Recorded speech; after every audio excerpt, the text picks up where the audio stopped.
내란 전담 특별재판부를 설치하라는 국민적 요구를 피할 길은 없어 보입니다. 헌법적 근거도 없는 명백한 위헌입니다. 수사도 재판도 판결도 인민재판과 무엇이 다릅니까? 사법부는 입법부가 설정한 구조 속에서 헌법과 양심에 따라서 판단하는 거예요. 위헌 얘기하던데 그게 뭐 위헌이에요. 그렇게 논쟁을 하면 안 된다는 거예요. 별도 법원을 설치하는 것도 아니고 서울중앙법원 형사합의부에 내란 전담부를 설치하자고 하는 것인데 이게 사실 무슨 문제인지는 잘 모르겠습니다. 중단되어 있는 이재명 대통령의 5개 사건, 이재명 사건 전담 재판부 구성을 통해 위헌이 아니라는 것을 보여주십시오. 내란 전담 재판부는 조희대의 정치적 편향성, 지기현 판사의 침대 축구가 불러온 자업자득임을 명심하시기 바랍니다. 지금이라도 사퇴하는 게 맞다고 저는 생각합니다. 대법원장이 그리도 대단합니까? 대통령 위에 있습니까? 조희대 대법원장을 물러나라고 당에서 쿵 하고 던지니까 대통령실에서 짝 하고 봤습니다. 국민들이 어떤 점에 실망하고 있는가에 대해서는 잘 알고 있습니다. 총리는 얼쑤하고 답한 거네요. 대법원장의 사퇴까지 몰고 가는 이런 저열한 방식이 늘 민주당이 쓰는 방식입니다. 그 부메랑은 더불어민주당에게 그리고 이재명 대통령에게 돌아갈 것이라는 말씀을 드리겠습니다. 네, 새로운 내란 국정농단 전담 재판부 설치 법안을 어제 민주당이 발의하면서 위헌 소지를 완전히 차단하는 데 중점을 뒀다 이렇게 밝혔습니다. 하지만 위헌 지적이 여전히 있습니다. 설치, 존재 자체가 위헌이란 지적이 이어지고 있는 건데요. 내란 전담 재판부 설치, 위헌인지 야당 쪽 입장부터 한번 들어보겠습니다. 자, 어떤 분께서 먼저 해주시겠습니까? 제가 먼저 할까요? 이 지금 헌법상의 이런 전담 재판부나 아니면 특별 재판부에 관련된 규정 자체는 군사법원뿐이 없어요. 구성이 그러니까 특별한 어떤 구성 절차가 필요한 이런 것들은 이제 군사법원뿐이 없기 때문에 이걸 전담 재판부라고 칭할지 아니면 특별 재판부라고 칭할지 상관없이 이건 헌법에 반하는 거라고 보여지고요. 예컨대 이게 맞다르면 사실은 어떤 특정 사건이 있을 때 법률을 만들어서 재판부를 새로 구성하면 돼요. 그러니까 법원을 구성하는 것과 재판부 구성하는 것은 또 동일한 효과가 있기 때문에 그럼 만약에 A라는 죄가 만약에 기소가 됐어요. 근데 법원을 못 믿겠습니다. 그러면 국회에다 입법청원해가지고 별도의 재판부 만들어 주십시오. 이런 입법청원하면 어떻게 할 거죠? 왜냐하면 현 재판부 내지 법원은 다른 정치적 중립성 내지 공정성에 문제가 있다고 생각합니다. 따라서 저한테 새로운 재판부를 만들어 주십시오라고 입법청원하면 그럼 재판부 국회에서 이걸 어떻게 심사합니까? 국회의원들 관련되거나 정치인들 관련되거나 이게 이익불이익으로 어떻게든 특별한 대우를 받으려고 별도의 재판부를 만든다. 이런 발상 자체가 저는 반헌법적이라고 보는 것이고, 자, 헌법을 떠나서 우리가 이 헌법이라는 룰을 만들고 헌법 룰에 따라서 심판을 임명을 해요. 근데 심판을 뛰는 선수들이 저분 마음에 안 드니까 나는 별도의 심판을 뽑아주세요. 이렇게 할 수 없는 거잖아요. 이런 상식적인 사고의 틀로 보면 이것이 위헌인지 합헌인지를 떠나서 이거 저희가 받아들일 수가 없는 거예요. 그런데 왜 이걸 글쎄 지금 논쟁하고 있지만 논쟁의 대상이 될 수 있는 것인지 개인적으로 그 자체도 이해가 안 된다 이렇게 생각합니다. 예, 장유미 변호사님께서 발언해 주시겠습니까? 기본적으로 저는 차분하게 들여다봐야 된다고 생각합니다. 이 부분이 내란 전담 재판부가 위헌이라서 논의조차 차단돼야 되는지 저 동의하기 어렵습니다. 기본적으로 지금 민주당에서 추진하는 이 법원이 특별법원이 아닙니다. 짚어주신 대로 헌법에는 특별법원이 군사법원만 허용되도록 돼 있어요. 그럼 군사법원법에 따라서 이 조직이 운영이 되는 겁니다. 지금 만들자고 하는 거는 그렇지 않습니다. 헌법에 102조 3항을 보면 대법관과 각급 법원의 조직은 법률로 정한다라고 돼 있습니다. 법률로 정한다고 했을 때 그 법률로 정하는 입법적인 결단을 누가 하는 겁니까? 국회가 하는 거예요. 그래서 아예 내란 전담 재판부라는 것이 위헌이라서 발족조차 돼서는 안 된다? 그렇지 않습니다. 그리고 의미도 있습니다. 내란죄라는 건요, 기본적으로 국민을 향해서 헌법적, 법률적 근거 없이 총뿌리를 들이댄 겁니다.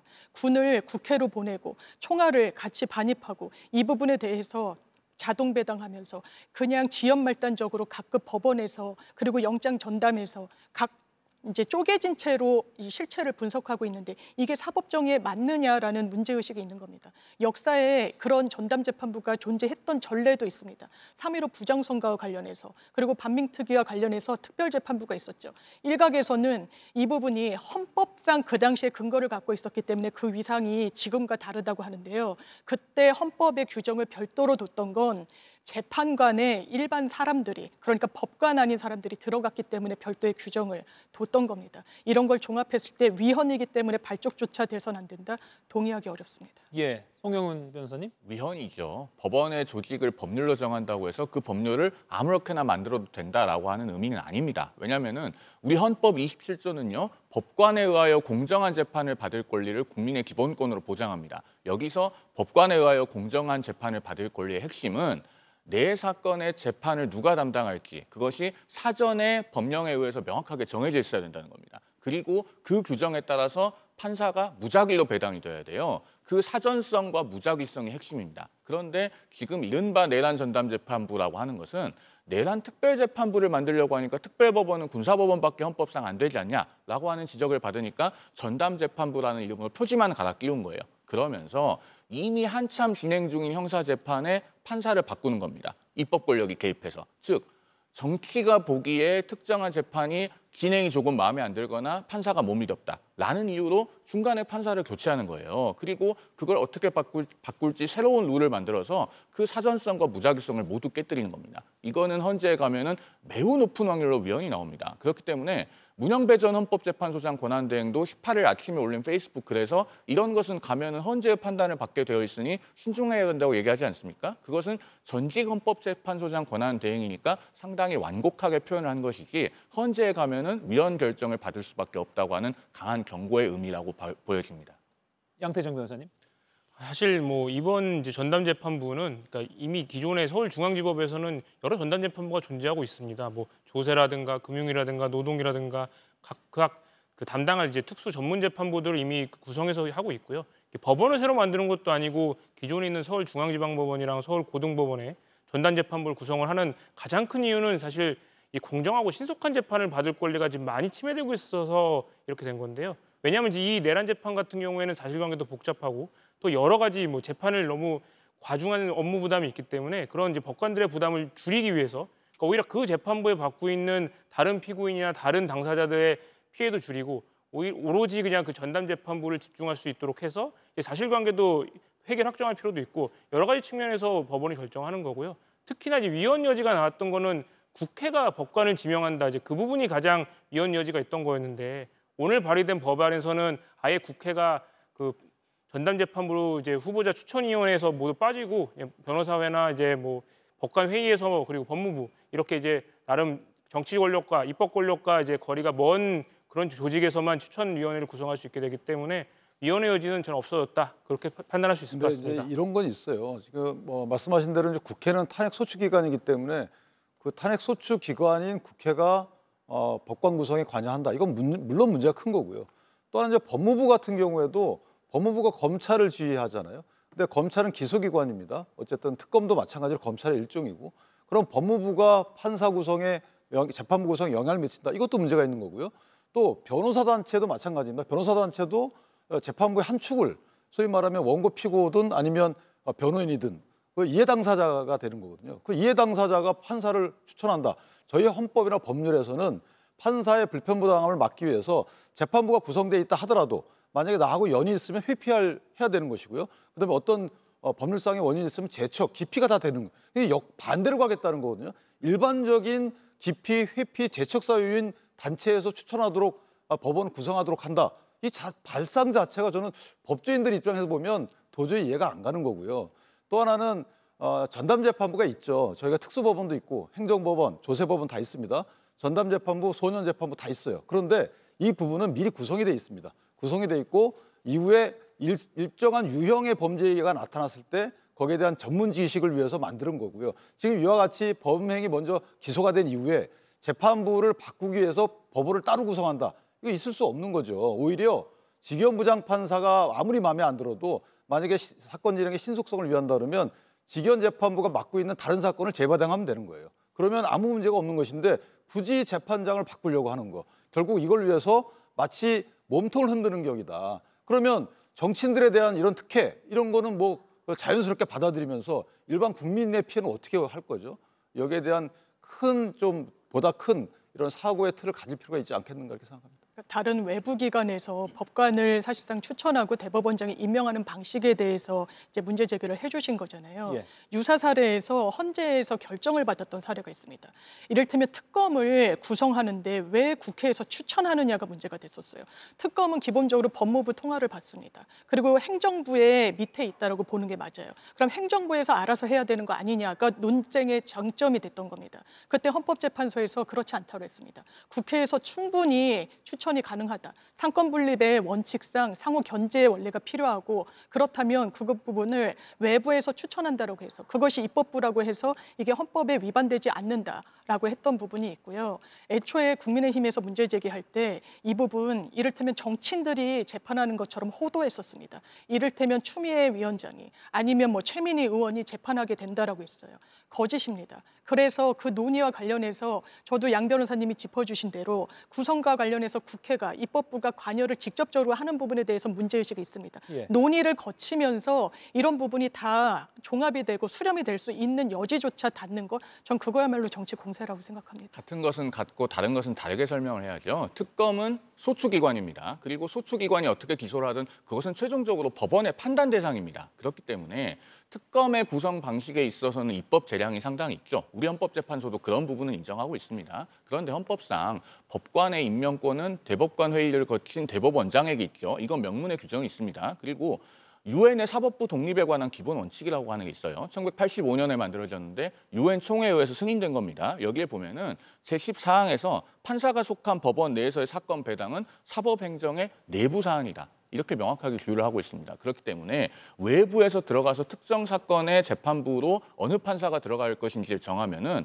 그것이 위헌입니다. 더더군다나 오늘 그 민주당 이성윤 의원을 비롯해서 민주당 의원들이 발의한 법안을 보면 아예 판사를 2배수도 아니고 1배수도 추천하게 되어 있습니다. 즉 그렇게 해서 판사를 완전히 지명을 하는 거죠. 더더군다나 그 추천회의에 누가 들어갑니까? 앞서도 지적이 나왔습니다만 법무부가 들어가요. 네. 그런데 법무부는 검찰을 지휘 감독하는 기관입니다. 12.3 비상계엄 관련된 사건은 특검이 기소한 사건만 있는 게 아니에요. 이미 검찰이 선행해서 기소한 사건들이 있습니다. 그러면 소추를 해놓고 그 상위 기관인 법무부가 들어가서 판사를 추천한다? 이거는 근대사법제도의 탄핵제도와 완전히 반대되는 겁니다. 어떻게 이런 법을 공당이 내놓을 수 있는지 저는 도저히 이해가 가지 않습니다. 제가 하나 추가를 하면 저는 네. 이제 이런 입법부에서 어떤 법을 만드는 것이 과연 위헌이냐 여부가 있잖아요. 이건 저희가 논의하고 있는 거고 또 하나는 왜 이런 논의를 시작하게 됐는지 사법부가 과연 정치적인 편향성이 있는 어떤 띈 판결을 한 것인지 사법부가 뭘 잘못했는지에 대해서 일단 저는 민주당 측에서 국민들을 설득할 만한 사유를 제시하고 있지 못하다. 지금 이재명 대통령에 대한 파기환송심에서 대법원이 굳이 그렇게 신속하게 했다는 부분 하나, 이 부분도 뭐 논쟁의 대상이 될 수 있을지 모르겠지만 어쨌든 그것만 갖고 문제 제기할 수 없는 것이고 10대 2이기 때문에 또 하나는 지기현 판사의 여러 행태에 대해서 그런데 지기현 판사 행태에 대해서 항소심 가가지고 잘못됐다고 판단받은 게 없잖아요. 그러니까 그냥 본인들 마음에 안 든다고 나한테 불리한 판결을 했다고 하게 되면 모든 국민들이 다 이렇게 법 만들어 달라고 할 거예요. 왜냐? 사법부의 기본적인 것은 승패를 규정하기 때문에 누군가는 피해를 봐요. 누군가는 집니다. 누군가는 이기고 누군가는 불리하고 누군가는 유리해요. 자, 이런 것이 사법부의 어떤 업무입니다. 고유의 업무. 그런데 정치 권력만이 왜 나한테 불리한 판단을 하지? 지금. 이전엔 유리한 판단도 했죠. 불리한 판단했을 때마다 이렇게 입법으로 갖고 옥죄한다면 그럼 사법부 자체를 없애야 돼요. 입법부가 모든 걸 다 평가해야 돼요. 법적으로. 자, 이런 기본적인 구조 자체를 저희가 상정한다 그러면 이번에 논의 자체에 바탕이 일단 성립하지 않는다, 개인적으로. 그리고 이 바탕 자체는 국민적으로 문제 제기한 것이 아니고 일부 정치인들이, 일부 정치 세력이 문제 제기하는 이 부분, 예. 이 부분은 국민 전체에 대한 영향적인 측면에서 볼 때 매우 바람직하지 않다, 이렇게 봅니다. 그 논의를 민주당이요. 어제 법안을 발의하면서 무작위 배당 원칙은 헌법이나 법률에도 없는 내용이다라고 설명을 했거든요. 이에 대해서 좀 논의를 좀 해보면 좋을 것 같습니다. 아까 송영 변호사께서는 사전성과 무작위성을 얘기했는데 이에 또 민주당 의견 배치가 되는 거니까요. 어떤 분이 설명해 주시겠습니까? 제가 말씀드리면 예. 그러니까 사실 뭐 무작위로 배정을 해야 된다라는 거는 사실 헌법상이 정해진 사항은 아닙니다. 그렇기 때문에 왜냐하면은 이제 실제로 그 지방 같은데 이제 지원이나 작은 단위의 법원 같은 경우에는 실제 합의부가 하나만 존재하는 법원도 있습니다. 거기서 배당되는 합의부 사건은 모두 다 그 부에만 속하게 돼요. 그럼 만약에 이게 무작위 배당 자체가 적용될 수 없다는 거죠. 그러니까 그런 예를 들었을 때 이제 이게 지금 이 논의가 되고 있는 거는 법이 뭐 옳고 그르다, 정당하다 아니다 이런 거에 대한 정치적인 비판은 뭐 많이 있을 수 있지만 지금 이게 위헌이냐 아니냐를 놓고 최소한 그 기준만 놓고 봤을 때는 최소한 위헌은 아니라는 거죠. 이 무조건 이제 무리하게 랜덤으로 배정을 해야 한다라는 구성이 있지도 않고 또 이거 모든 사법권이 그리고 어떻게 구성하는지는 결국 입법 권력에서 결정을 하고 거기에 대한 인사권이 결국 대법원장에게 속하는 형식 그런 형식 그 헌법적에서 구조만 따르게 된다면 이런 경우에 이게 과연 위헌이라고 볼 수 있을지 저는 매우 의문이라고 생각합니다. 아니, 그러면은 그 무작위성이 법관에 의한 공정한 재판을 받을 권리의 핵심이 아니라면 민주당 의원들께서는 헌법을 잘 몰라서 작년에 그렇게 법사위에서 법원행정처장을 앉혀놓고 사건 배당에 대해서 따진 거네요. 작년 6월 12일에 이재명 당시 민주당 대표가 대북송금으로 기소가 되니까 이틀 만에 민주당 의원들이 법사위에서 당시 야당 단독으로 천대엽 법원행정처장을 앉혀놓고 사건 배당에 대해서 따졌습니다. 그때 서영교 의원, 김승원 의원 이런 분들이 사건이 무작위 배당된 것이 맞냐라고 물었어요. 아니 무작위 배당이 공정한 재판을 받을 권리 핵심이 아니면 그분들은 그런 걸 왜 묻는 겁니까? 심지어 김승원 의원은 판사 출신이에요. 그리고 무작위성이 공정한 재판을 받을 권리 핵심이라는 것 민주당 의원들 이미 잘 알고 있습니다. 우리 국회에서요. 2018년에 한번 논의가 있었어요. 이른바 사법농단 사건 때 판사들이 당사자가 되는 사건인데 그 법원이 그대로 재판하는 게 맞냐라고 해서 민주당의 박주민 의원을 비롯한 일군의 의원들이 당시에 이른바 특별재판부를 만들자는 법안을 발의한 적이 있습니다. 그때 국회에서 심도 있게 검토 보고가 이루어졌어요. 그때 검토 보고서에 나옵니다. 1997년 4월 8일에 독일 연방헌법재판소가 이 공정한 재판을 받을 권리에서 재판부가 사전에 정해져 있어야 되고 외부에서 개입할 수 없어야 된다는 것이 얼마나 중요한지 판시를 해요. 개별 사건에 관해서 재판을 할 법관을 선임함으로써 재판 결과에 영향을 미치고자 하는 것은 어느 쪽으로부터 그런 조직이 행해지는가에 관계없이 회피되어야 한다라고 이야기합니다. 당시 그 법안의 검토 보고서에 나오는 내용이고 민주당의 법률가 출신 의원들도 이런 것 잘 알 겁니다. 대북송금 사건이 거론됐던 맥락은 지금 이것과는 결이 다르고요. 선행 판결을 이미 유죄로 선고를 내렸기 때문에 일단 예단을 갖고 재판을 하는 부분에 대한 문제의식을 드러냈기 때문에 여기에는 적절한 예라고 생각이 들지 않고 유엔까지 갈 필요 없이 오늘 우리가 논의하는 건 대한민국 헌법에 위배되는지를 보는 거 아니겠습니까? 예. 헌법에는 5장의 법원과 관련된 규정이 있습니다. 101조부터 110조까지 있어요. 그때 그러면 배당 아까 헌법에도 없다고 말씀 주셨는데 이를테면 그런 부분과 관련해서 어디에 다 위임하고 있느냐. 이게 법원의 전속권이 아닙니다. 전속권이라는 표현을 법원에서도 이게 위헌이라는 하나의 근거로 삼았는데 헌법에는 그런 문구도 나오지 않습니다. 오히려 이 10가지의 조항 중에 거의 모든 조항에 법률로서 할 수 있다라고 되어 있어요. 그러면 이 부분과 관련해서 그 재판부를 만들어 놓고 거기에 배당을 해서 내란 재판과 관련해서 어떻게든 좀 전문성을 갖고 한 틀에서 볼 수 있도록 이 사건은 기본적인 구조가 윤석열 전 대통령을 우두머리로 하는 그런 기능을 수행했던 범죄입니다. 예. 이 부분에 대해서 위헌이니까 논의하지 못한다. 대법원에서 과거에 세월호 사건과 관련해서 전담재판부가 필요하다고 그 필요성의 보고서를 작성한 적이 있습니다. 그럼 그때는 위헌의 이응이라도 검토를 했나요? 그러지 않았었습니다. 장단점을 분별해가지고 적시를 했었죠. 이런 걸 보더라도 논의의 출발점, 이 부분이 정치적으로 어떤 정무적인 판단에서 거론됐는지 차치하고 그러면 이게 위헌이라서 논의조차 돼서는 안 된다. 그러니까 만들어져서도 안 된다. 동의할 수 없습니다. 제가요 자꾸 방송마다 틀린 말씀을 하셔서 아예 오늘은 보도자료를 가지고 나왔습니다. 세월호 사건 때 2014년 5월 20일 대법원이 발표한 6장짜리 보도자료입니다. 세월호 사건 관련 사법부 종합대책이라고 써있죠. 여기에는 특별재판부의 특자도 나오지 않고 전담재판부의 전자도 나오지 않아요. 지금 말씀하신 문건은요. 2018년에 이른바 사법농단 사건 때 밝혀진 미공개 문건 중에 하나 아닙니까? 말 그대로 미공개예요. 그 당시 대법원이 그런 것을 공표한 적이 없습니다. 누군가는 내부적인 아이디어로 그런 문건을 만들었을지 몰라도 결국에는 대법원에서 채택해서 공표조차 되지 않은 거예요. 왜 그랬겠습니까? 위헌성이 있기 때문입니다. 앞서 특별재판부 만들고자 했던 2018년 박주민 의원의 법안도 결국에는 국회 법사위도 넘지 못했어요. 그렇게 됐다는 점을 말씀드리고 그다음에 앞서 전담재판부 얘기가 나왔으니까 짧게만 얘기를 하면 우리 법원에 가면 조세, 노동, 지적재산권 이런 전담재판부들이 있습니다. 예. 그것은 법원조직법에 1981년에 조항이 만들어져서 거의 반세기 전부터 명문의 근거가 있어요. 그리고 조세니, 노동인, 지적재산권이 이런 것들은 유형적으로 반복되는 사건입니다. 그런데 앞서 조금 전에 장 변호사님께서 전문성 말씀하셨는데요. 우리나라에서 내란 사건 지금 재판해본 판사가 어디 있어요? 1997년에 5.18, 12.12 마지막으로 단죄하고 나서 그걸 재판해본 판사님들은 법원에 남아있지 않아요. 모두 다 퇴직했고 내란 사건을 처음 핸들링 해봅니다. 그런데 전문성이 어디 있어서 전담 재판부 운운합니까? 제가 이제 가짜라고 말씀 주셨으니까 조금만 반박하고 넘어간다면요. 그럼 내부 문건이 만들어졌는데 그게 무의미하다는 겁니까? 공표되지 않았다는 이유로 그것이 위헌이라고요? 그거야말로 논리적 비약 아니겠습니까? 그리고 전문성과 관련해서 내란은 정말 헌정사에 보기가 어렵죠. 이런 불법 계엄 정말 찾아보기 어렵습니다. 판단을 해본 아마 법관도 없을 겁니다. 그러니까 전담에서 이 해당 재판부에 집중 심리를 맡기자는 거예요. 여기까지입니다. 근데 윤기청 변호사. 이게 만약에 정말 민주당이 이 위헌 논란을 피하려고 그러면 저희 내란 전담 재판부를 만들죠. 만드는데 앞으로 상설기관을 만들어 놓고 앞으로 벌어지는 사건에 대해서 담당하도록 해야 돼요.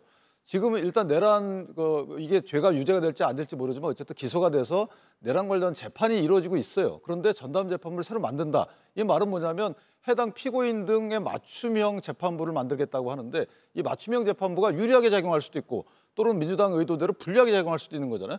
모든 국민은 공정한 재판을 받을 권리가 있어요. 헌법상의 권리입니다. 이 공정한 재판을 받을 권리에 변호사님 말씀처럼 거기서 나오는 것들이 이제 기피 회피 제도가 다 있는 것이고 또 재판 구성의 무작위성이 다 들어가는 거죠.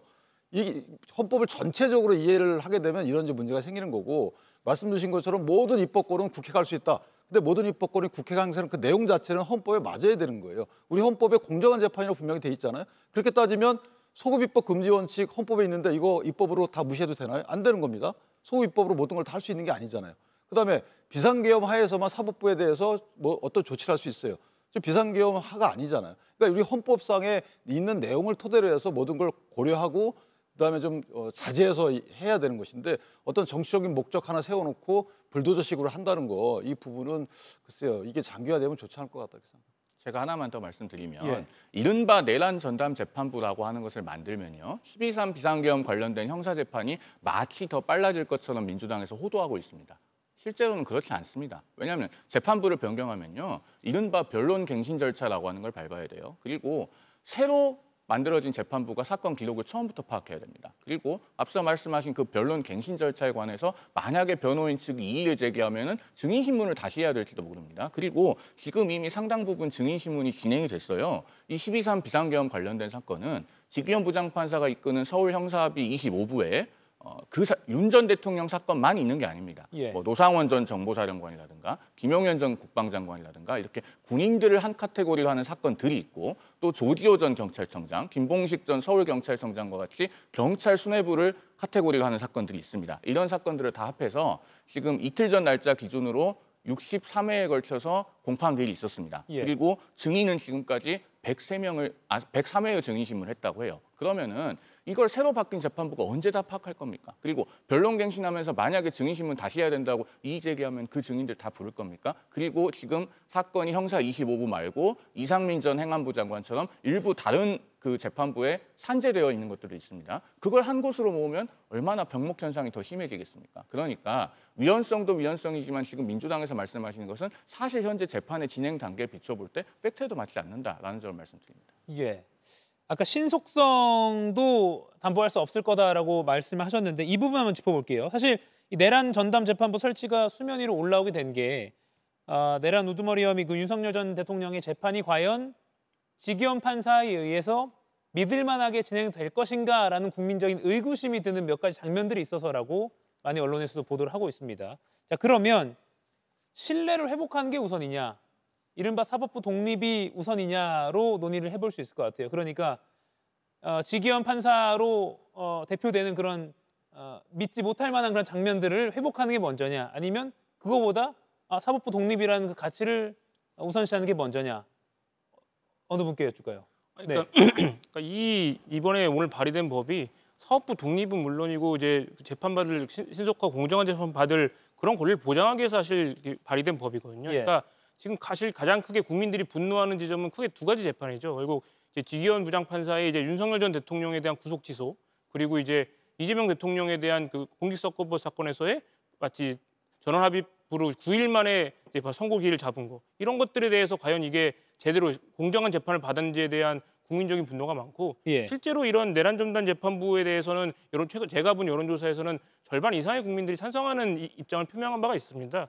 그리고 무엇보다 지금 이제 여러 논의들, 뭐 이게 타당한지 아닌지, 야당에서는 반대를 할 거고 또 이걸 발의한 여당에서는 다 찬성을 하겠지만, 결국 요건은 이제 이게 과연 헌법에 부합하느냐, 위헌이냐, 그거에 대한 문제인데, 최소한 위헌적 요소인 이제 뭐 정치 권력이, 그러니까 입법 권력이 직접 뭐 재판부나 이제 판사들을 지정하는 것은 그거는 이미 배제가 되었고, 가장 큰 거는 지금 이제 이번 전담 재판부 구성하고 있는 구성위원회 이제 9명 구성에 대해서, 그러니까 이분들이 위원회에서 공정하지 못한 불공정한 판사들을 지명해서 재판부를 할 거에 대한 아직 일어나지 않은 일에 대한 우려가 결국 이런 논의의 전 출발점이라고 생각을 하거든요. 그러니까 최소한 위헌은 아니다. 그렇게 이거에 대한 비판할 수 있지만 이거를 위헌이라고 몰아가는 거는 어폐가 있다. 이렇게 말씀드리고 싶습니다. 이게 신뢰가 먼저냐 독립이 먼저냐 이런 질문 자체가 저는 성립이 안 된다고 보는 것이, 독립이 돼야지만 신뢰가 확보되는 거예요. 독립 없이 어떻게 신뢰가 확보되죠? 지금 당장의 어떤 특정한 사건, 특정한 현상을 보고 내 신뢰를 지금 충족하지 못하는 것이지, 장기적인 신뢰는 오히려 충족하는 길인 것이고요. 그다음에 국민적 신뢰 또 다른 문제인 겁니다. 여론조사가 또 다른 문제예요. 만약에 그런 국민적 신뢰가 여론조사에 그런 수치로 나타나는 것이라면 판사들 재판부 구성 다 선거로 뽑아야 됩니다. 우리 헌법이 왜 판사를 직업공무원 제도로 했을까요? 이걸 휘둘리지 말라는 겁니다. 여론에 휘둘리지 말고, 그다음에 파면 아니면 영향받지 말라. 그럼 정치권에 휘둘리면 정치권의 신뢰는 회복하겠죠. 그러나 국민적 신뢰를 회복하지 못하는 것이고, 독립을 확보해야지만 신뢰를 지키는 길이다라는 것은 분명한 정답인 것이고요. 또한 지기현 부장에 대한 여러 가지 말씀들을 많이 하시는데, 실제 지기현 부장의 아까 말씀드린 대로 항소심에서 뭔가 비판적 사실관계 나온 적이 하나도 없고요. 또 하나는 재판이 지금 지기현 부장이 윤석열 전 대통령에 대해서 뭐 걸석 재판을 진행하고 있다. 걸석 재판 진행한다고 해서 그건 피고인의 불이익이 되는 것이지, 왜 증인신문 과정에서 피고인이 나와서 보충 신문할 수 있는, 본인 직접 신문할 수 있는 기회를 스스로 포기한 거예요. 근데 만약에 걸석 재판을 진행할 때 재판이 지연된다. 그러면 정치권의 주장이 맞죠. 재판 지연은 되고 있지 않습니다. 오히려 재판 지연을 하지 않으려고 걸석 재판을 하는 거예요. 이게 왜 지기현 부장에 대해서 비판의 대상이 되는지 이해가 안 되는 부분이고, 날짜 계산해서 대통령에 대한 구속 취소해 준 부분, 이거는 수사권의 존부 여부 문제까지 결부시켜서 판단한 거잖아요. 만약에 이게 대법원의 즉시항고 대상이 돼서 대법원의 구체적 규범 통제 대상이 됐다. 근데 대법원에서 이걸 지기현 부장과 동일한 입장을 취했다. 그러면 또 대법원까지 싸잡아 비판할 여지가 있지만 그렇게 되지 않았잖아요. 그러니까 이걸 갖고 내 마음에 안 든다고 해서, 내 정치 세력의 이해관계에 안 맞는다고 해서 비판을 이어가는 거, 저는 좀 단기적 견해 아닌가 이렇게 생각합니다. 네, 이게 마음에 들지 않는다고 하는 것이 아니라 기본적으로 사법부가 스스로 신뢰를 얻고 있는지 자문해봐야 되는 부분이 있습니다. 구속 취소 이것이 그러면 합당했나요? 왜냐하면 그 당시에 검찰 일선에서 난리가 난 거예요. 우리 앞으로 영장 집행하고 이 기간 산정할 때 시간 대 시간으로 해야 되냐고. 그때 대검에서 지침을 내렸습니다. 아니다. 윤석열 전 대통령을 제외하고는 원래 하던 대로 해라. 이게 맞습니까? 이게 법원이 제대로 판단을 한 건가요? 걸석 재판 저희가 형사사건 진행하는데 피고인이 제정하지 않는다. 바로 강제영 구인영장 발부합니다. 그것이 통상적인 대한민국 시민들이 재판받을 때 법원이 대하는 태도예요. 9번째 나오지 않았습니다. 그 부분과 관련해서 형사소송법에도 이렇게 피고인이 나오지 않으면은 영장을 발부하라고 되어 있는데 시도조차 하지 않았어요. 그러면 지기현 재판부는 기사 보고 나올지 안 나올지를 봅니까? 그냥 교도관들 의견만 청취하고 그 판단을 합니까? 아니요. 끌어내려는 시도를 하는 겁니다. 다른 재판부는 그랬어요. 박근혜 전 대통령 때도 그랬습니다. 정치권과의 거리두기, 헌법기관으로서의 양심에 따른 이런 판단, 그것을 지금 조희대 대법원 체제에서 국민 신뢰 얻었나요? 그렇지 않습니다. 이재명 당시 후보에 대해서 저는 파기환송 유죄 취지로 할 수 있다고 생각합니다. 그것이 충실한 심리를 거쳤으면 그거는 수용해야 돼요. 어떻게 재판했습니까? 그 당시에 갑자기 전합으로 돌립니다. 전합으로 돌리고 며칠 만에 선고가 나왔는지 아십니까? 무려 9일 만에 나왔습니다. 같이 회의를 한 건 2번 정도 되지밖에 않았다는 거예요. 수만 쪽의 페이지가 있습니다. 대선을 앞두고 민주당은 당 후보로 이재명 후보를 선출한 상황이었어요. 사법부가 주권자인 국민을 예우한다면, 조금이라도 존중한다면 할 수 없는 판단입니다. 이게 민주당에서 나오는 지적입니까? 아니요. 법관 내부에서도 나오는 지적입니다. 거기에 대해서 최소한 유감 표명을 해야 사법부 신뢰가 담보된다. 현직 법원 부장판사들이 그런 의견 개진하고 있는 거 아니겠습니까? 이런 부분에 대해서 사법부는 자성해야 된다고 생각합니다. 예.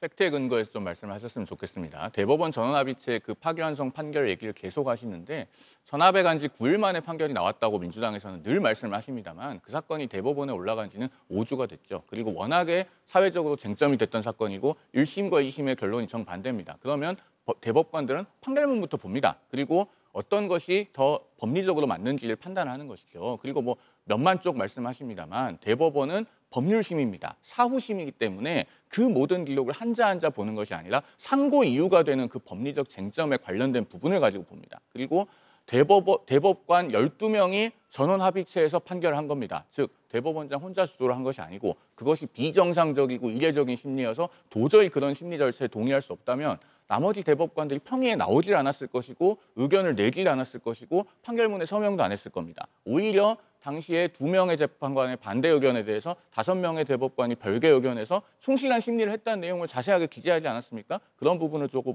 좀 보고 말씀하셨으면 좋겠고 그다음에 직위원 재판부에 대해서는요. 여당에서 박근혜 전 대통령 사례와 단순 비교를 하면서 이 사건의 특성을 간과하는 것 같습니다. 국정농단 사건과 달리 내란죄는 우리 형법 교과서에 나오듯이 이른바 집합범입니다.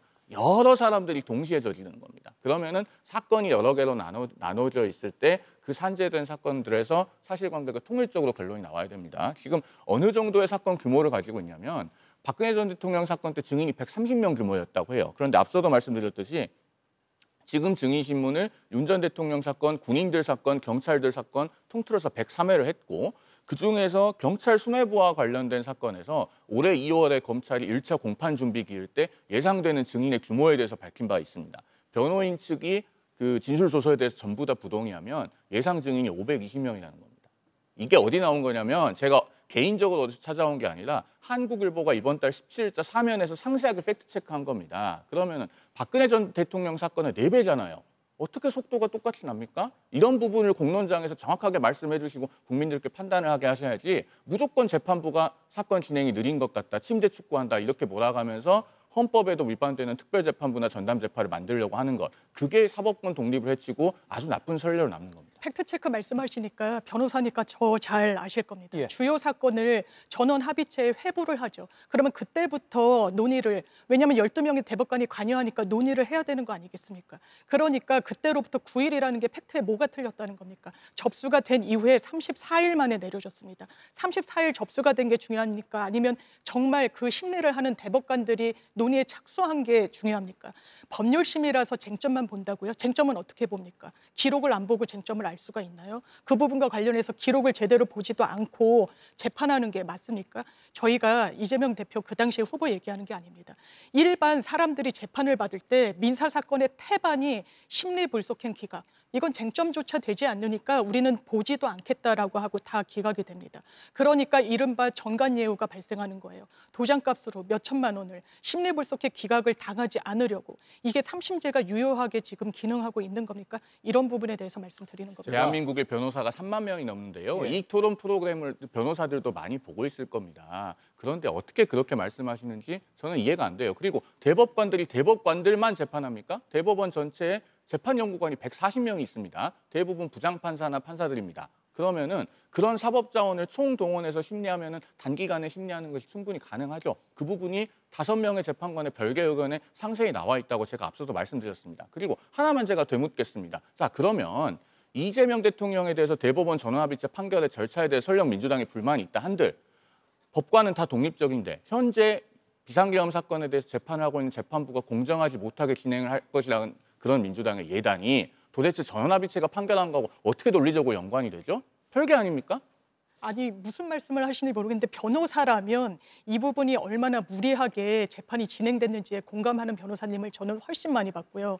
법원에서도 굉장히 오래 근무하셨던 분이 굉장히 거칠게 조희대 대법원장이 그 당시에 9일 만에 판결을, 그것도 파기환송심으로 대선을 앞두고 함으로 인해서 법원을 어지럽게 했다라고 거칠게 비판하신 것도 들었습니다. 이 부분과 관련해서 민주당이 예단을 갖고 내란 전담 재판부 만들겠다고 하는 거 아닙니까? 뭘 예단을 갖고 그럽니까? 위헌 여부를 지금 짚어보자는 거 아닙니까? 그러면 말씀 주셨다시피 신속성을 결여할 거다, 마음에 들지 않을 거다. 그 논의를 차치하고 정확하게 들여다보자는 겁니다. 정말 헌법에 뭐가 위반된다는지 거기에 대해서는 유의미한 답변을 오늘도 못 들었습니다. 양태정 변호사님 먼저 드리고 윤기찬 변호사님 드릴게요. 양태정 변호사님. 그러니까 오늘 논의가 이제 뭐 이재명 대통령의 파기환송심은 그냥 하나의 이제 사법부를 믿지 못하는 예로 든 거고. 예. 근데 이제 저는 그 송영길 변호사님 말씀처럼 이 박근혜 전 대통령 이제 국정농단 사건보다 훨씬 이제 사건도 크고 증인 규모도 크기 때문에 오래전 그렇기 때문에 이런 내란 전담 재판부를 개설을 해서 그 전담 재판부에서 오히려 집중 심리를 하도록 하는 것이 더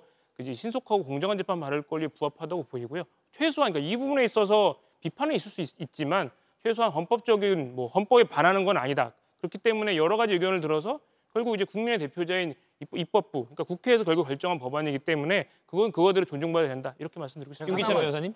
근데 이제 사실 저희가 약간 관점을 옮겨서 두 분이 워낙 뜨겁게 말씀하시고 이게 그 2020년도에 이재명 당시 경기도지사에 대한 그 공직선거법 파기환송 그때는 7대 5였잖아요. 7대 5였는데 그때 뭐 권순일 대법관 관련해서 뭐 김만배 씨가 여러 번 찾아가고 이런 사실 지금 만약 그런 문제가 터졌으면 뭐라고 했을까요, 민주당이? 훨씬 더 많은 문제 제기를 했고 이 정도 이상의 뭔가 조치를 취했을 겁니다. 근데 그때 그렇게 하지 않았죠. 그 말은 뭐냐면 그 정도로 편차가 심하다는 겁니다.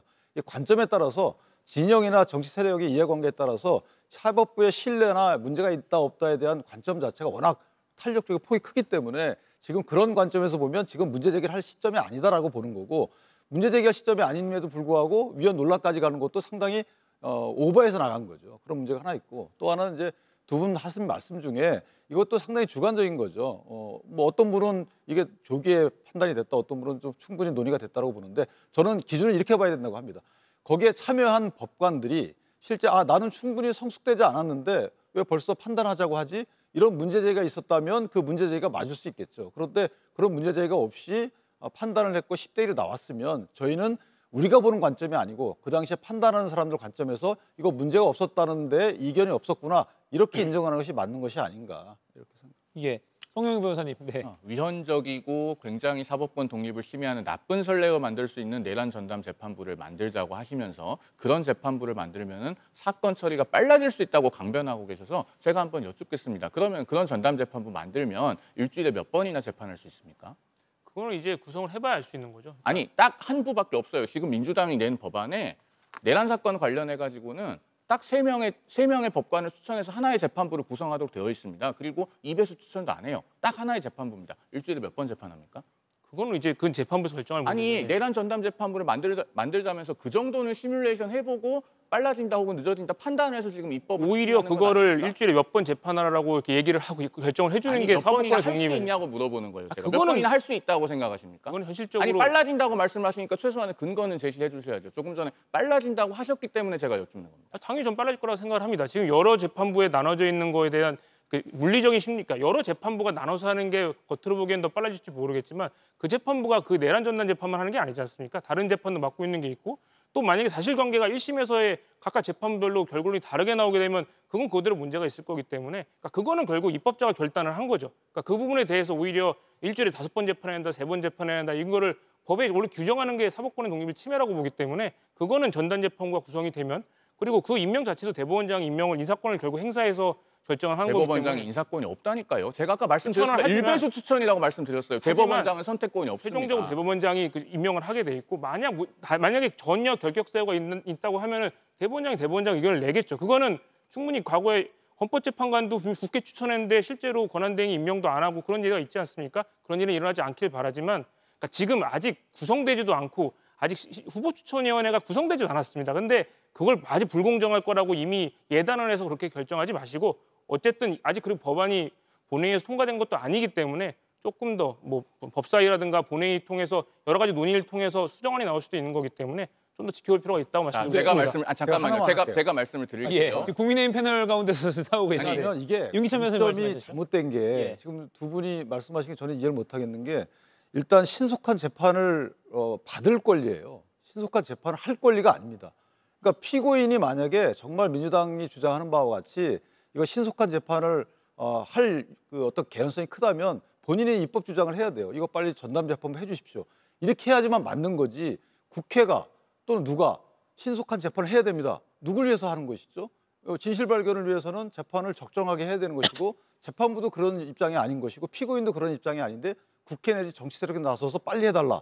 저는 글쎄 이게 뭔가 관점 자체가 안 맞는 거고 우리 헌법 체계에 전혀 반하는 거고 국민의 기본권을 침해하는 거기 때문에 아무리 내란 혐의를 받고 재판을 받는 사람이라 하더라도 기본적인 권리가 있는 거잖아요. 이거 헌법상의 권리입니다. 근데 신속한 재판을 하라고 막 다구쳐요. 입법을 통해서도. 이게 왜 이렇게 되는 건지 전 도저히 이해가 안 되는데요. 근데 제가 논의를 하나만 더 확장을 시키면 이게 지금 민주당에서 설명하는 게 내란 전담 재판부가 물론 신속함도 강조하지만 신뢰할 수 있는 그리고 국민들이 모두 믿을 만한 재판을 담보하기 위함이다라고 설명하고 있거든요. 그러니까 속도뿐만 아니라 신뢰도 중요하기 때문에 그 부분까지 확장해서 논의가 돼야 될 것 같은데. 누구 입장에서 신뢰를 담보해야 되는 바로 거죠? 그 말씀입니다. 이제 민주당의 설명은 재판 당사자뿐만 아니라 재판을 방청하는 국민들이 모두 신뢰할 만한이라는 걸 민주당은 주장하고 있는데 그래서 이 질문을 드릴게요. 이 질문으로 제가 이 말씀을 질문했던 거에 대해서 답을 하고 답을 못했는데 그 부분만 짧게 좀 말씀드리고 가도 되겠습니까? 네, 짧게 기회 드리겠습니다. 결국에는 그 신뢰성이라고 하는 부분에 대해서 민주당이 팩트에 근거하지 않고 있는 이야기를 하고 있다는 것을 말씀드리기 위한 것인데요. 방금 제가 전담재판부가 구성되면 그럼 일주일에 몇 번이나 재판합니까? 라고 여쭈었는데 민주당에서 아무도 대답을 못하십니다. 지금 실제로 중앙지법 형사합의 25부가요. 일주일에 내란 관련 사건 3번, 4번 재판하고 있습니다. 앞서도 말씀드렸듯이 윤 전 대통령 사건만 있는 게 아니에요. 군인들 사건, 경찰들 사건도 있습니다. 그렇기 때문에 일주일에 3번, 4번 재판을 하고 있다는 겁니다. 그리고 지기현 부장이 얼마 전에 이렇게 얘기했잖아요. 12월까지 50회가 넘는 재판을 해서 12월까지는 변론 종결을 하겠다. 그렇게까지 공언을 한 상황입니다. 그 부분을 말씀드리고 적어도 이런 입법을 추진할 때는 팩트에 근거해서 공론장에서 말씀을 하셔야 된다라는 점까지 말씀드리겠습니다. 저도 말씀 주신 한국일보 기사를 보고 수긍이 되는 부분이 있었어요. 예. 그래서 아마 내란 전담 재판부가 되면 지금 계속 한 재판부가 보고 있었는데 넘어가게 되면 시간이 지체될 수도 있는 거겠죠. 그러니까 그런 부분에 대해서도 같이 논의는 할 수 있다고 보고요. 그리고 법관의 신뢰와 관련해서도 그렇다면 법관은 기본적으로 저희가 어느 재판부에 어떤 배당을 해가지고 내란이든 무슨 사건이든 하더라도 저는 거기에 수긍해야 된다라고 봅니다. 그러면 한 재판부가 이 부분을 다 모아서 봤을 때 그 장점을 한번 논의해 보자는 거예요.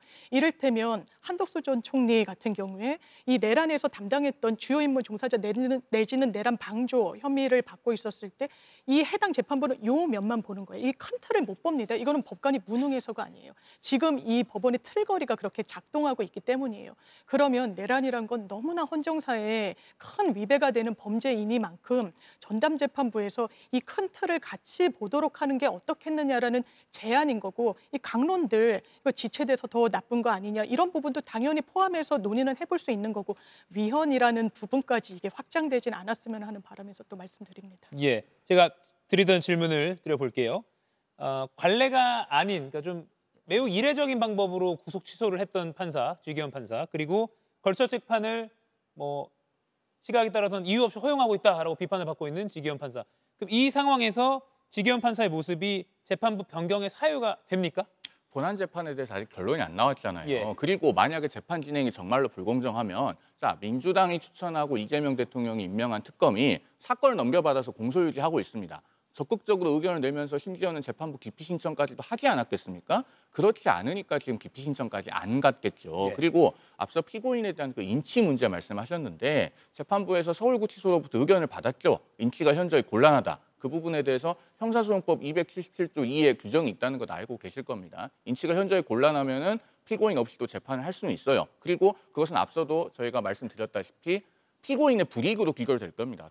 결국 그런 방향으로 재판에 임하면 유죄가 인정되는 경우에는 양형에 극히 불리해질 수밖에 없어요. 그런 부분을 피고인이 감수하겠다고 하는 것인데 그러면은 재판부로서는 재판을 진행해야지 그럼 피고인 나올 때까지 기다립니까? 특검이 여러 차례에 걸쳐서 강제 구인도 하려고 했는데 그 부분 실패하는 것도 우리 국민들께서 다 봐서 알고 계시지 않습니까? 그러니까 이런 부분을 자꾸 침소봉대에서 특정한 정당의 시각에서 봤을 때 저 판사가 마음에 안 든다라고 하면서 국민적인 사법 신뢰를 침식시키는 것 자체가 잘못됐다라는 부분을 계속 말씀드리는 겁니다. 예, 재판부 변경 사유가 된다고 보십니까? 어떻게 보세요? 재판부를 실무에서 변경하는 건 이제 배당이 이제 관할이 완전 잘못됐다거나 하는 거기 때문에 이 사건을 지금에 와서 재판부를 교체하고 하는 것은 부자연스럽고요. 논란이 따를 수밖에 없고 이제 문양배 전 헌법소장이 언급하신 대로 제일 사실 자연스러운 건 법원도 사실 직위원 재판부에 대한 문제의식을 내부 구성원들이 많이 갖고 있다는 거 아니겠습니까?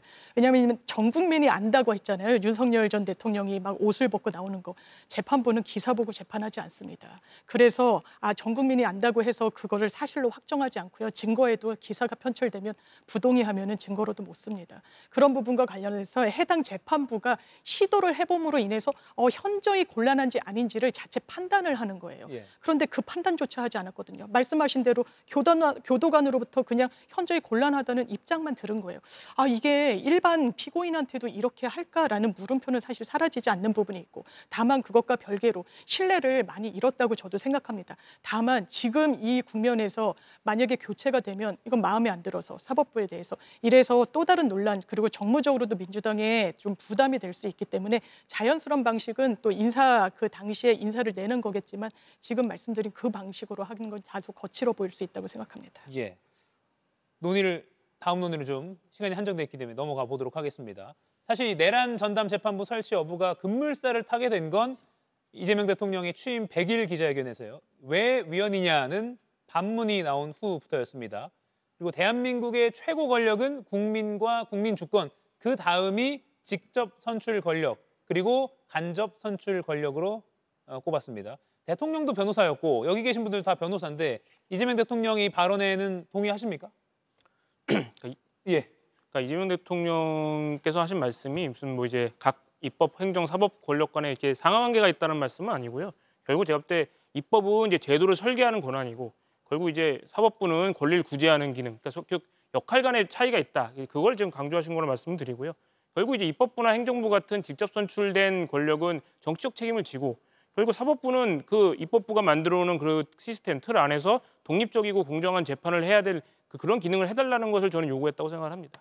최소한 뭐 상하관계라든가 우열이 있는 걸 밝힌 건 아니다. 저는 그렇게 해석하고 있습니다. 대단히 위험한 발상이고 위헌적인 언급이죠. 우리 헌법은요. 입법권, 행정권, 사법권에 관해서 우열을 전혀 정하고 있지 않습니다. 문영배 전 헌법재판소장 권한대행이 왜 헌법을 읽어보라고 했겠습니까? 헌법 40조는 입법권은 국회에 속한다. 66조 사항은 행정권은 대통령을 수반으로 하는 정부에 속한다. 그리고 101조 1항은 사법권은 법관으로 구성된 법원에 속한다. 이렇게 아주 건조하게 규정하고 있을 따름입니다. 거기에 어떤 우열관계가 있습니까? 만약에 이재명 대통령이 말한 것처럼 권력에는 항상 선출 권력과 임명 권력의 우열이 있다고 하면 그러면은 대통령은 국민이 선출했는데 어떻게 헌법재판소가 탄핵을 해요? 2번이나 우리나라는 대통령을 헌재가 파면시켰습니다. 그런 것은 이재명 대통령의 논리대로 하면 불가능한 거예요. 그리고 대통령이 이렇게 헌법 해석기관인 것처럼 자임하는 것 자체가 대단히 위험합니다. 대통령은 헌법을 해석하는 주체가 아니라 헌법을 수호하고 헌법을 준수해야 될 의무가 있는 것이죠. 그런데 이렇게 본인이 헌법 해석기관인 것처럼 자임하면 그런 것을 궁극에까지 관철시키면 그게 비상계엄이 되는 겁니다. 내가 선출된 권력으로서 국민으로부터 직접 위임받은 대통령인데 내가 무엇이든 못하냐? 헌법에 비상대권으로서 계엄이 규정되어 있는데 내가 왜 못하냐? 이것이 12.3 비상계엄이었던 거예요. 이재명 대통령의 발상이 본질적으로는 전혀 다르지 않다. 그렇기 때문에 매우 위험한 것이다라는 말씀을 드립니다. 근데 저게 사실은 이제 우리가 지금 정치 세력 간에도 마치 기관 대 기관의 권한을 갖고 싸우는 양상인데 이게 구현되는 그 어떤 업무 영역을 놓고 보면요. 대통령은 행정부 수반이잖아요. 그럼 대통령이 어떤 행정행위를 할 때 이게 국민께 영향을 미쳐요. 그럼 누가 보호합니까? 사법권이 보호합니다. 영장이 있어야 되는 거예요. 수사도 마찬가지로 행정권의 일환이기 때문에 그 사법권은 그걸 보호하는 거예요. 이런 식으로 서로 간의 견제와 균형, 물고 물리는 싸움이 되는 거예요. 아까 말씀하신 대로 뭐 국회가 법을 만듭니다. 근데 법이 이게 헌법에 반해요. 그럼 누가 판단하죠? 법원과 헌법재판소가 판단해요. 자, 헌법재판소 법원에 이 사람들은 누가 판단하냐? 국회가 뭐 탄핵을 할 수 있어요. 이런 식으로 서로 간에 우열이 있는 게 아니고 독주 못하도록 붙잡고 있는 거죠. 누구를 위해서? 국민의 기본권을 위해서 그러는 겁니다. 근데 마치 이 기관의 이기주의인 양 대통령은 이런 권한이 있으니까 국회는 대통령 밑이야, 사법권은 어디 밑이야. 이런 발상 자체가 저는 유치하다고 보는 거예요. 죄송하지만. 왜냐? 기본적인 권능, 그 기능, 이걸 기반으로 볼 때 이게 우위다 밑이다 이렇게 놓고 볼 수가 없는 겁니다. 이 세 가지 그 견제와 균형이 잘 돼야지만 국민의 기본권이 침해당하지 않고 잘 지켜지는 건데 그런 관점에서 보면 글쎄 대통령께서 저런 발언을 하실 줄은 저 생각을 못했거든요. 아마 다른 취지로 하신 말씀이 아닌가 이렇게 해석이 됩니다. 저는 이 논의에 참전하는 많은 법조인들 그리고 뭐 과거 법관들이 사실 같은 말을 달리 하고 있다라는 인상을 받아요. 이를테면 상권분립 원칙 민주주의의 기본 골자입니다. 흔들릴 수 없어요. 그 우열이란 게 있을 수 없습니다. 다만 대한민국 헌법 1조에서 주권자는 국민으로, 대한민국의 권력은 주권자인 국민으로부터 나온다고 천명하고 있어요. 국민 주권주의가 가장 상위의 일단 원칙이라고 할 수 있죠. 그렇다면 이 권력이란 게 상권 분립이 다 권력 기관들이잖아요. 그러면 주권자인 국민이 직접 선출한 입법부와 행정부는 대통령이 임명하거나 국무위원을 대통령이나 뭐 그런 것처럼 바로 뽑진 않잖아요. 법원도 국회 몫이 있고 대법원장 몫이 있고 구성이 되지 않습니까? 어떻게 보면 2차적, 간접적인 방식이라는 거예요.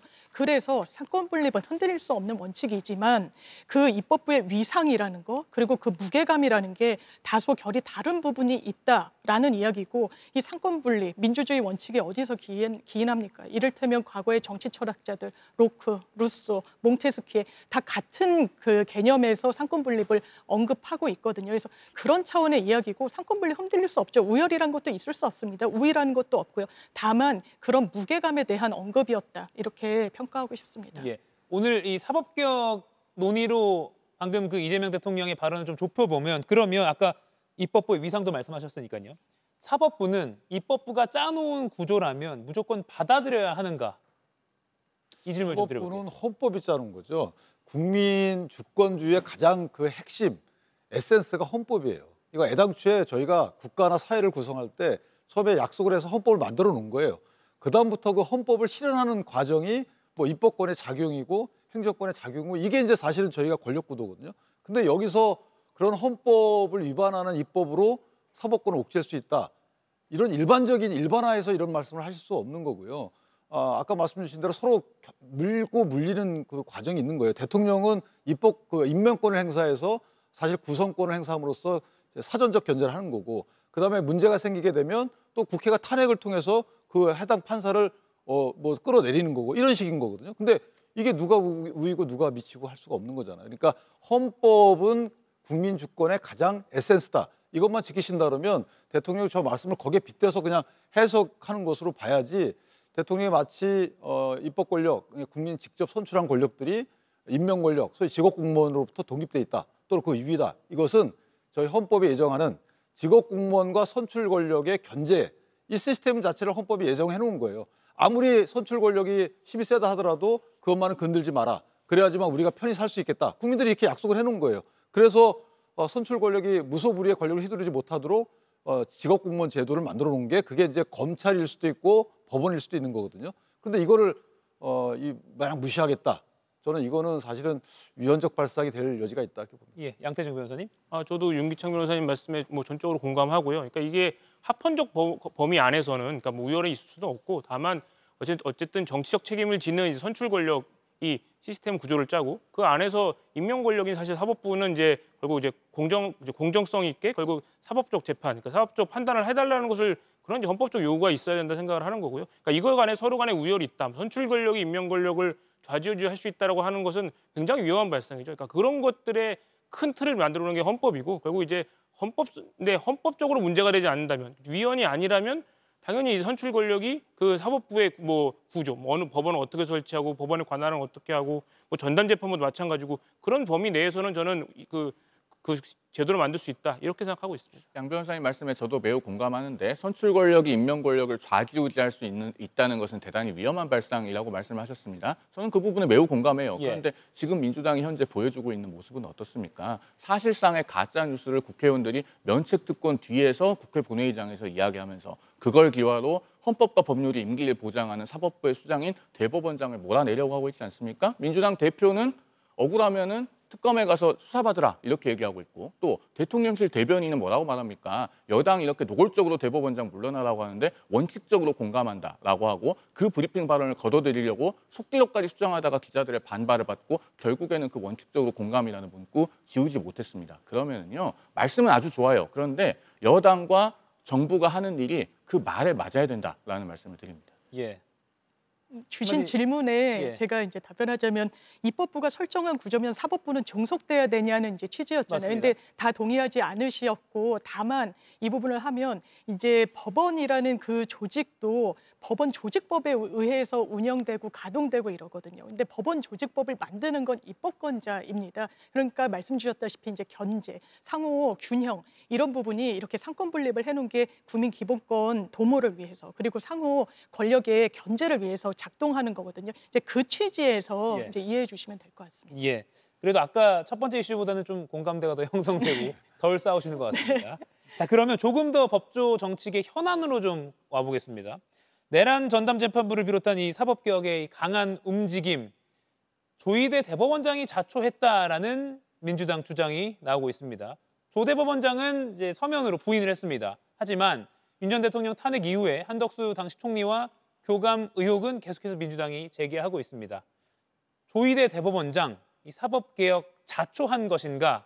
한번 의견을 들어보겠습니다. 어느 분께서 해주시죠? 제가 먼저 할게요. 예. 뭘 자초했다는 건지 만약에 이 자초했다는 부분이 그 대법원 전원합의체 판결을 이야기하는 것이라면 민주당 스스로가 지금 조희대 대법원장에 대한 공세는 정치 보복이다. 즉 당시 민주당 대표였고 현재 대통령이었던 피고인에 대해서 대법원 전원합의체가 유죄 판결을 선고했기 때문에 거기에 대해서 보복하는 것이라는 걸 자인하는 셈이에요. 그리고 지금 민주당 의원들이 조희대 대법원장에 대해서 물러나라고 공세를 펼치면서 내세우고 있는 이른바 녹음 파일, 그것은 그대로 믿을 수 있는 성질의 것이 전혀 아닙니다. 무려 10가지나 되는 이유가 있어요. 제가 조목조목 말씀드리겠습니다. 첫째, 날짜가 특정이 안 됩니다. 4월 7일인지 10일인지 15일인지 시점을 특정을 못하고 있어요. 두 번째, 최소한의 장소적 범위도 특정이 안 돼요. 청담동 술자리 가짜뉴스 사건 때는요. 적어도 청담동이라는 장소적인 경계라도 있었습니다. 지금 그런 것도 없어요. 세 번째, 제보자가 누군지 전혀 알 수 없습니다. 네 번째, 그 녹음 파일이라고 하는 건요. 그 자리에 동석했다는 사람의 음성이 아닙니다. 다섯 번째, 조희대 대법원장, 한덕수 전 총리, 정상명 전 검찰총장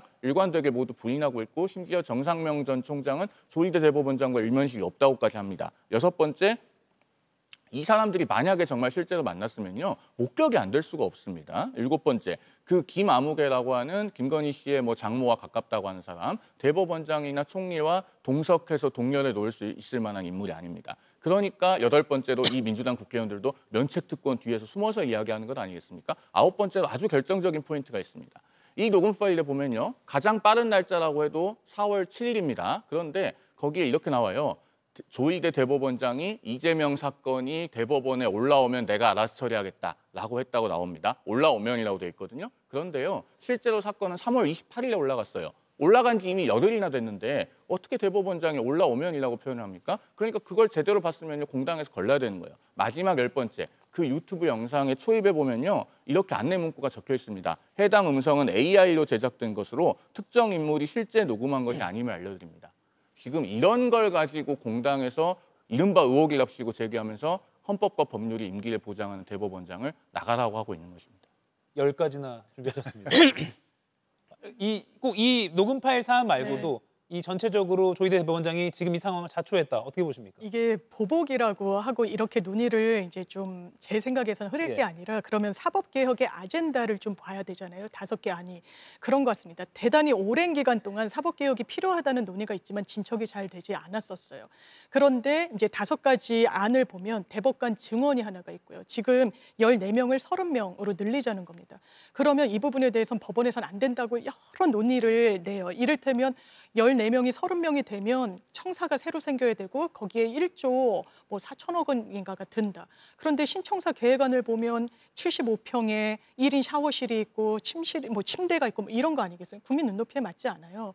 그리고 14명의 대법관 중에 1명은 법원행정처 법원 행정 업무를 담당해야 돼요. 이게 판결에서 배제됩니다. 대법원장도 전원합의체가 아니면 판결에 참여하지 않잖아요. 12명이 수만 건을 하다 보니까 이거 충실하게 돼? 이런 의문이 있었는데 논의가 탄력받지 못하다가 계속 이제 언급이 되는 이제 대선 때 사법부가 개입한 거 아니야? 왜 이렇게 파기환송심을 빨리 했지 했을 때 이거 좀 이상하다. 제대로 보지도 않았다고 사실상 자인하면서 이렇게 판단을 해도 되나라니까 법관 증언에 대한 논의가 어느 정도 탄력이 된 부분.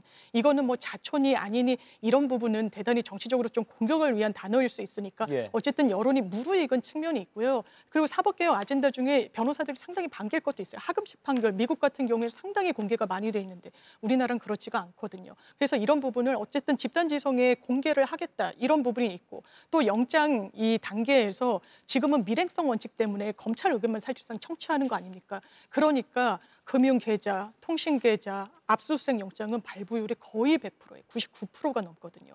그러면 저는 이제 당사자를 불러서 청취하는 거에는 공감하지 않습니다만 이 부분과 관련된 부분과 관련해서 좀 의견은 들어보겠다. 검사도 한번 불러서 보겠다. 이런 제도에 대해서 이걸 보복이라고 말할 수는 없을 것 같습니다. 제가 좀 이거 말씀을 드려야 되겠어요. 대법관 증언이라고 말씀을 하시는데 사실 정확하게 말하면 이건 대법관 우겨넣기라고 해야 됩니다. 미국의 루스벨트 대통령이 추진했던 코트 패킹 같은 것이죠. 자, 이걸 왜 대법관 우겨넣기라고 제가 자신 있게 말씀을 드리냐면요.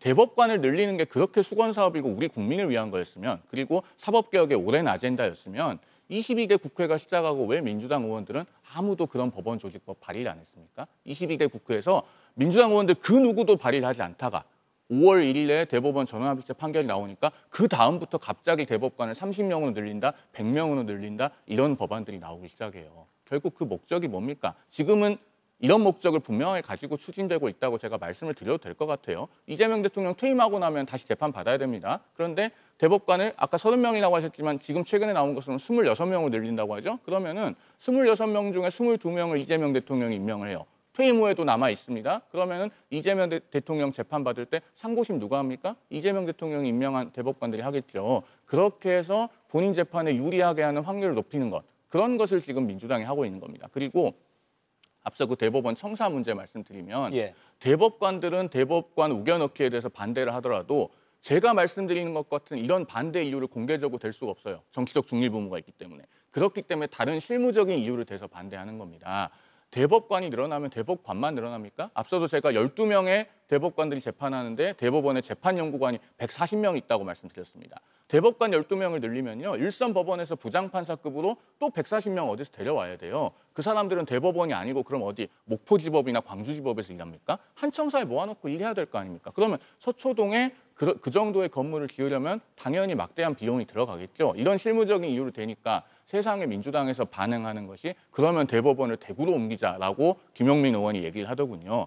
아, 이건 정말 대법원에 대해서 모욕을 주고 망신을 주는 겁니다. 네, 제가 이 대법관 증언 문제는 사실은 이제 좀 민감한 부분이 있어요. 뭐냐면 저도 증언이 어느 정도 필요하다고 봅니다. 그리고 국민적 시각에서도 뭔가 증언이 필요한 거 아니야? 뭐 물론 이제 규모가 적정하냐 여부와 관련된 논의가 있어야 되겠지. 근데 문제는 뭐냐면 이재명 대통령의 임기 내에 그렇게 급격히 늘리면 안 되는 거예요. 그거는 아까 22명 말씀하셨는데 이게 22명이 한 대통령의 그 임기하에 임명이 되면 그야말로 지금 공격하시는 그 논점인 정치적 중립성을 일단 객관적으로 확보가 안 돼요. 그러니까 늘리더라도 뭐 한 20년 사이에 한 대통령 임기 내에 2~3명씩 이렇게 늘려가는 거죠. 그래야지만 이게 국민적 지지를 받고 상대 정치 세력에 반대할 수 있는 명분을 없애는 건데 지금 급격히 늘린다는 게 그 문제가 하나 있는 거고. 그다음에 약간 농담 삼아 말씀을 드리면 대법원장이 자초한 부분이 있죠. 왜냐하면 미리 말을 안 듣는 거예요.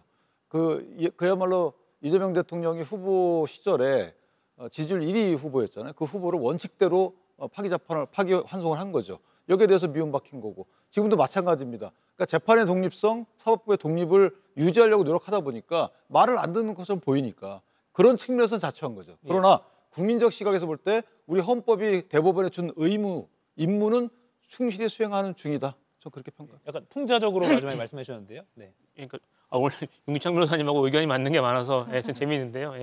일단 뭐 대법관 증언 같은 경우에는 사실 그 전에도 뭐 상고부원 설치라든가 이제 대법원에 너무 상고심에 너무나 많은 재판이 모여있기 때문에 뭐 그 부분에 대해서는 법원도 요구했던 상황이 있기 때문에 대법관 증언은 뭐 결국은 필요한 일이다 그렇게 생각을 하고요. 하지만 말씀대로 조금 순차적으로 늘릴 필요는 있을 것 같습니다. 왜냐하면 이게 뭐 한 대통령 임기에 모든 증언된 대법관을 다 늘리는 거에 대해서는 저도 이건 약간 정치적 중립이라든가 공정성에 문제가 있다는 부분은 좀 저도 공감하는 부분이 있어서 근데 그 부분은 이제 조금 결국 본회의를 거쳐서 최종 법률로 개정될 때 이제 조금 조정이 필요한 부분이라고 보이고요. 사실 지금 이제 원래 이슈는 이제 조희대 대법원장 그 부분에 대한 건데 저는 뭐 개인적으로는 이제 조희대 대법원장을 막 이렇게 사퇴해야 된다 막 이렇게 압력을 하는 것 자체는 이게 당론이라든가 대통령실에서 공식적으로 막 대통령이 나와서 뭐 사퇴해야 한다라고 한 게 아니고 각 의원들이 당론이 아니라는 것은 민주당이 이미 밝힌 바가 있고요.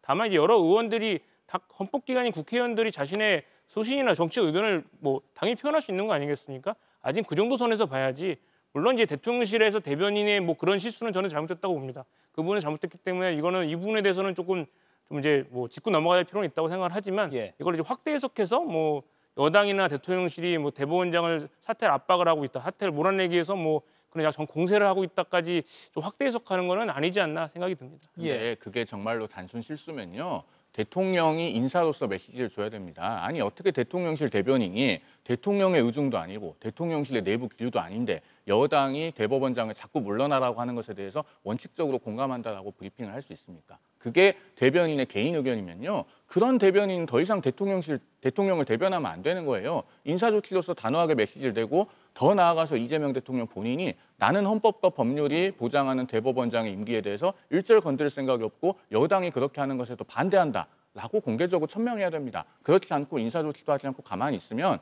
그런 것이 바로 사법권 독립을 뒤흔드는 것에 대한 부작위에 의한 방조다라는 말씀을 드립니다. 그 부분은 정무수석이 나서서 대통령실은 그걸 말로만 하시지 마시고 인사 조치로 하라는 게 제 말씀입니다. 그거를 그러니까 뭐 그 정도 선에서 그걸 이제 해임할 사유일지 아니면 계속 그 뭐 내부적으로 어떤 뭐 문제가 있었고 어떻게 발언인지 모르겠지만 어쨌든 지금 정무수석이 공식적으로 대통령실은 대법원장의 사퇴나 임기 거취에 대해서는 전혀 논의한 바 없고 생각한 적이 없다라고 밝혔기 때문에 이미 이 문제는 일단락되었다라고 생각을 합니다. 예. 조희대 대법원장 사퇴 관련해서 정치권에서 논의되는 거를 하나 더 여쭙겠습니다. 민주당에서는 지금이 스스로 물러날 기회다. 이 기회를 놓치면 민주당 차원에서 탄핵도 가능하다. 물론 당론은 아닙니다. 개별 의원 차원에서 나오는 목소리이긴 합니다. 대법원장 탄핵까지 언급이 나오고 있는데 지금 이 상황 어떻게 진단하시는지 그리고 탄핵이 실제로 가능할지까지 한번 조금 앞서 나간 예단입니다만 토론해 보도록 하겠습니다. 네. 조국 혁신당 같은 경우에는 탄핵안을 벌써 마련해뒀다라고 하면서도 그럼 바로 발의합니까라고 했을 때는 시기를 보고 있다라고 이야기를 해요. 이제 범여권의 문제의식은 아니 어떻게 사법부가 대선에 이렇게 개입을 할 수가 있지라는 문제의식이 있는데 그거는 지난 5월이에요. 만약에 저는 그때 사임하는 게 맞다라고 개인적으로는 생각합니다만 일단 지금 몇 개월이 지났잖아요. 근데 그 부분을 가져와서 이것 때문에 우리는 탄핵해야 된다, 물러나야 된다라고 하면 국민들이 오해하실 수 있는 거예요. 다른 의도가 있는 것은 아닌가. 그런 부분과 관련해서 그러면 탄핵까지 갔을 때 정무적으로 이른바 반작용 있을 수 있다는 것도 고려해서 해야 되는 거 아니겠습니까? 그러니까 당론 채택이 아직까지 안 되고 있는 거고. 그리고 우리가 물러나라고 한다고 조희대 대법원장이 물러날 리도 없고 그러면 탄핵까지 했을 때 그 부분이 헌법과 법률 위반으로까지 기본적으로 그 결과에는 동의가 매우 안 됩니다만 일단 절차를 거쳐서 그 결론을 낸 부분과 관련해서 이게 탄핵 사유로까지 헌법재판소가 인정할 가능성이 비교적 낮아요. 그렇다면 이런 부분까지 전반적으로 고려하면 당장 실행에 착수한다 이렇게까지 보기는 어려울 것 같습니다. 국민의힘 쪽에서는 어떻게 보십니까? 저는 사실은 이제 탄핵까지 설마 가겠습니까? 왜냐하면 지금 말씀 주신 대로 탄핵 사유가 저희는 이제 법정대에 있잖아요. 헌법과 법률에 위반한 직무집행 과정에서. 그러니까 대법원장의 직무집행 과정에서 헌법과 법률에 위반했다는 혐의 자체가 이런 사실관계 자체가 없어요. 지기현 부장의 여러 가지 말씀들을 하시는데 지기현 부장의 그러한 그 재판에 만약에 대법원장이 관여하면 그게 탄핵 사유죠. 근데 관여를 안 했잖아요. 그러니까 지기현 부장을 탄핵하든지 그래야 되는데 왜 하필 대법원장을 탄핵하려고 하느냐. 이 말은 뭐냐면 대법원장이 만약에 여기에 정치 세력의 이런 여러 요구에 굴복해서 어떤 사입을 한다는 거 어떤 조치를 하죠. 그럼 그 밑에 판사들은 어떤 시그널로 받아들일까요? 이거 정치권의 요구가 있으면 이게 뭐 암묵적으로, 묵시적으로 또는 명시적으로 뭐 재판에 관련된 부탁을 해요. 옛날 서영구 의원처럼 본인 지역구의 지인의 뭐 어떤 청탁을 합니다. 그거 언론에 다 나왔던 거잖아요. 그럼 다 들어줘야 됩니다. 왜? 안 들어주면 또 보복당하니까. 자, 이런 식의 문화와 선례를 만들기 때문에 저는 여기서 대법원장이 만약에 이런 여러 가지 논란에 대해서 입장을 밝히고 사임한다. 저는 국민을 위해서도 하면 안 된다. 이렇게 생각합니다. 송영 변호사님. 문민정부 때 김영삼 대통령이 임명한 대법원장 이래로요. 우리나라에서 단 한 명의 대법원장도 헌법과 법률이 보장하는 임기를 지키지 못한 적이 없습니다. 그러니까 지금 이렇게 대법원장의 임기에 관해서 논란이 있고 민주당에서 탄핵을 할 수 있다고 말하고 지금이 그만둘 때다라고 말하는 것이 얼마나 우리 헌정사상 전례가 없는 일이고 위험한 일인지 알 수 있습니다. 제가 한 가지만 덧붙여서 말씀드리면 정상적으로 민주주의를 하는 선진국 중에서 대법원장을 탄핵한 나라가 없습니다. 굳이 전 세계에서 사례를 찾자면 아마 파키스탄이나 스리랑카 정도가 대법원장을 탄핵한 예가 있어요. 그러면은 이런 것은 설령 민주당 개별 의원, 아무리 강경파나 과격한 의원들의 언급이라고 하더라도 함부로 언급조차 돼서는 안 되는 것이다라는 말씀을 드립니다.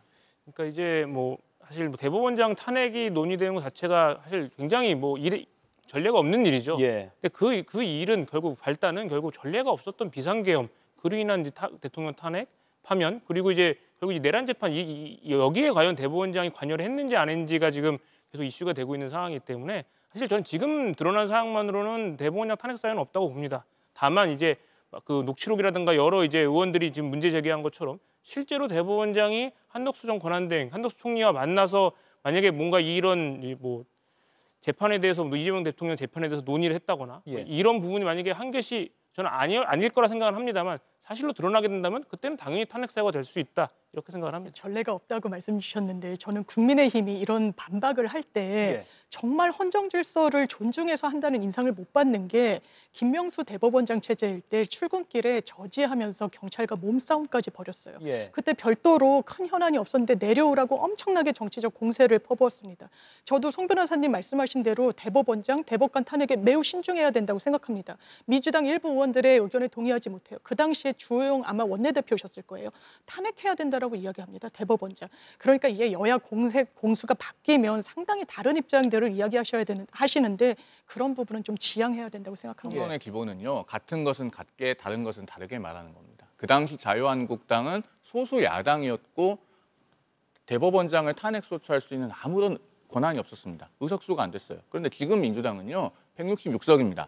마음만 먹으면 언제든지 대법원장 탄핵 소추안을 발의해서 72시간 이내에 직무정지시킬 수 있어요. 그리고 현재 집권 여당입니다. 이것은 엄연히 다르잖아요. 그러니까 같은 것은 같게, 다른 것은 다르게 말씀하시라는 얘기를 드리고 그 당시에 자유한국당도 실질적으로 김명수 대법원장에 대한 탄핵에 나아간 적이 없고 더더군다나 정권 교체를 해서 여당이 됐습니다. 여당이 된 이후에 김명수 대법원장의 임기를 보장하지 않았습니까? 그런 시도가 없었죠. 그러니까 이 부분 분명하게 구분해야 된다는 말씀을 드립니다. 하나만 추가하면 거기에다가 이제 김명수 그 당시 대법원장은 사실은 뭐 탄핵 사유가 있을까라는 의심스러운 행동을 했어요. 아시다시피 임성근 고법부장에게 국회 눈치를 보기 때문에 실제 지금 그 사표를 받아들일 수가 없다. 그러니까 본인의 직무집행 관련해서 있었던 행위잖아요. 이거에 대해서 사실 거짓 해명을 하죠.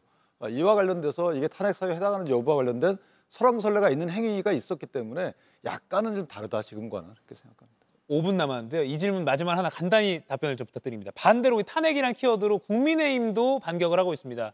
이 대통령에 대한 탄핵안을 검토하고 있다라고 박성훈 국민의힘 수석 대변인도 최근에 이런 발언들 앞서 저희가 토론했던 그 발언들 또는 민주당의 대법원장 사퇴 요구에 사실상 암묵적으로 원칙적으로 공감을 한다면 이런 걸 검토해서 이 대통령을 탄핵하려고 하겠다 이 정도로 지금 정치적으로 메시지를 내고 있거든요.